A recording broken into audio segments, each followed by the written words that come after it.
Primāri jaunietis tiekās ar koordinatoru uz pirmizē konsultāciju, kur cilvēciski izrunā, kādas tās jauniešu problēmas, kādu mentoru viņš gribētu, ko viņš gribētu darīt sadarbības laikā.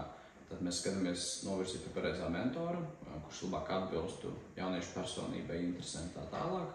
Tad sākas sadarbība, jaunietis ar mentoru tiekās reizi nedēļā, divreiz nedēļā, retākais reizi nedēļā. Sarunā viņa tikšanās un tiekās tā, kā viņš gluži satiktos jebkuru draugu, uzraksta vecu paziņu, satiekās vai nu pie mums kabinetā, vai kaut kur ārā, vai kādā sporta zālē, sporta laukumā, jebkur.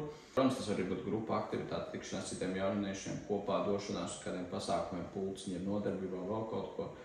Tās var būt sarakstas online, Zoom zvani. Mums ir bijušas situācijas, kad ir jaunieti, visa tikšanās notiek tikai tiešsaistē ar izslēgtām kamerām jaunietim. Tā ir vienkāršāk, līdz ar to tas, ko mēs darām, mēs vienkārši nevis ņemam esošu sistēmu, mēģinam tur iespraukt jaunieti, bet mēs ņemam individuāli jaunieti, saprotam viņu vajadzības un grūtības un ap to būvējam pakalpojumu, lai tas būtu maksimāli pielāgots konkrētam gadījumam.